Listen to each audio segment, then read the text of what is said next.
হয়, জগদীশ চাওক ইতিমধ্যে বিধানসভা নিৰ্বাচনৰ দিন নিৰ্বাচনকে ঘোষণা কৰিছে। তাৰ সমান্তৰালভাৱে দেখিবলৈ পোৱা গৈছে অগপ বিজেপিৰ যি মিত্ৰতাৰ যি প্ৰক্ৰিয়া, সেই প্ৰক্ৰিয়া এক প্ৰকাৰ চূড়ান্ত পৰ্যায় পাইছেহি। আৰু বৰ্তমান সময়ত দেখা গৈছে আজি কিছু সময়ৰ পূৰ্বে কইনাধৰা ৰাজ্যিক অতিথিশালাত কেন্দ্ৰীয় গৃহমন্ত্ৰী অমিত শ্বাহৰ উপস্থিতিত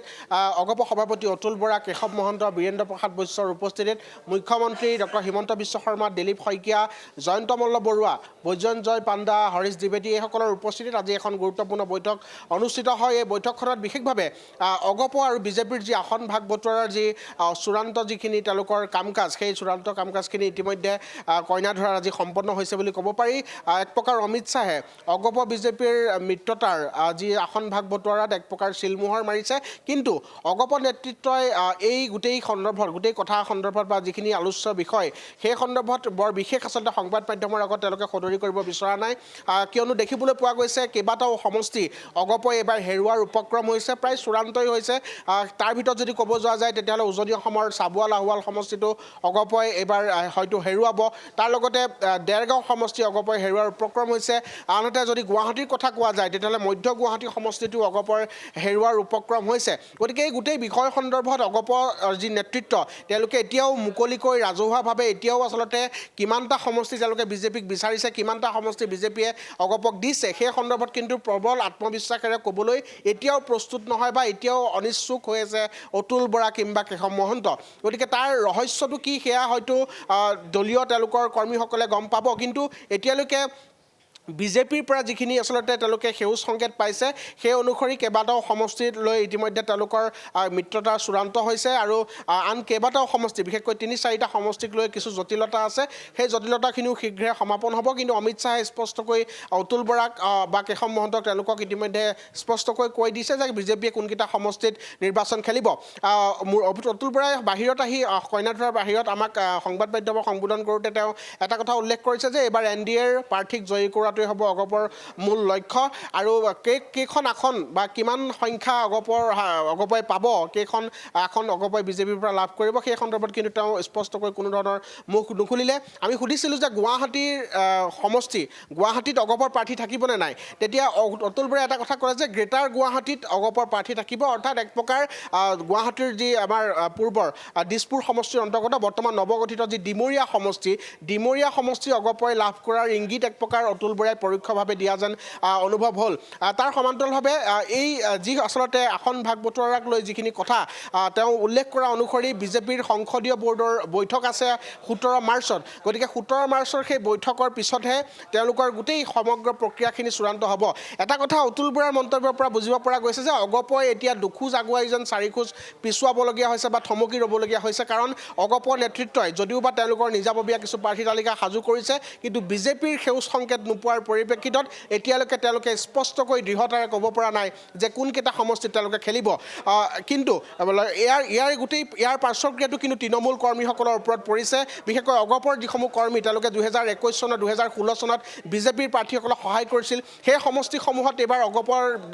যিসকল কৰ্মী তেওঁলোকে স্পষ্টকৈ কৈছে যে এইবাৰ এই সমষ্টিটো আমাৰ অগপক লাগে। কিন্তু সেই অগপৰ তৃণমূল কৰ্মীসকলৰ কথা অতুল বৰা, কেশৱ মহন্তই কিমান অনুধাৱন কৰিছে সেয়া কিন্তু এতিয়াও তাক লৈ যথেষ্ট প্ৰশ্নৰ অৱতাৰণা হয়। কিয়নো দেখিবলৈ পোৱা গৈছে তেওঁলোকে নিজৰ যিকেইখন মূল আসন, অতুল বৰাৰ বোকাখাট সমষ্টি, কেশৱ মহন্তৰ কলিয়াবৰ সমষ্টি, ফণীভূষণ চৌধুৰীৰ পত্নী তেখেতৰ বঙাইগাঁও সমষ্টি, এনেধৰণৰ কেইটামান নিৰ্দিষ্ট সমষ্টি অগপৰ বাবে একেবাৰে ফিক্স হৈ আছে। কিন্তু তাৰ বাহিৰে অন্যান্য সমষ্টিকেইটাক লৈ যি ধৰণৰ এটা অচলাৱস্থা বা অনিশ্চয়তাই দেখা দিছে, ইয়াক লৈ কিন্তু তৃণমূল একাংশ কৰ্মী ক্ষোভিত হৈছে। আৰু বহুতেই এই কথাটো কৈছে যে অসম আন্দোলনৰ যি আচলতে প্ৰেক্ষাপটত জন্ম লাভ কৰা বা গঠন হোৱা এটা আঞ্চলিক ৰাজনৈতিক দলৰ এই ধৰণে ৰাষ্ট্ৰীয় ৰাজনৈতিক দলৰ শৰণাপন্ন হৈ তেওঁলোক এক প্ৰকাৰ তেওঁলোকৰ ভিত্ত হৈ যোৱা যিটো বিষয়, সেই বিষয়টো লৈ কিন্তু বহুতে তাক লৈ যথেষ্ট প্ৰশ্ন কৰিছে দলীয় নেতৃত্বক। গতিকে দুই নাও দুই ভৰি হৈ এই মুহূৰ্তত অতুল বৰা, কেশৱ মহন্ত তেওঁলোকে বিজেপিৰ সৈতে ইখনৰ পিছত সিখন আলোচনা কৰিছে। আৰু অমিত শ্বাহৰ উপস্থিতিত আজি তেওঁলোকৰ একেবাৰে অন্তিমখন আলোচনা বুলিয়ে ক'ব লাগিব। লাগিব অন্তিমখন আলোচনা বা বৈঠক তেওঁলোকৰ অনুষ্ঠিত হ'ল কইনাধৰাত আৰু বিজেপিয়ে যি কথা কৈ আছিল যে অগপক পূৰ্বৰ যিসমূহ আসন সেই আসন প্ৰায় তেওঁলোকে সিমান সংখ্যক আসনেই তেওঁলোকে লাভ কৰিব অগপই যিহেতু প্ৰায় 29ৰ পৰা 35খন আসন তেওঁলোকে বিচাৰিছোঁ বুলি আমাক অনানুষ্ঠানিকভাৱে আমি আমাৰ দলীয় সূত্ৰৰ পৰা খবৰ আমি লাভ কৰিছিলোঁ কিন্তু এতিয়ালৈকে অতুল বৰা বা কেশৱ মহন্তই স্পষ্টকৈ ক'বই পৰা নাই যে কিমানখন আসন তেওঁলোকে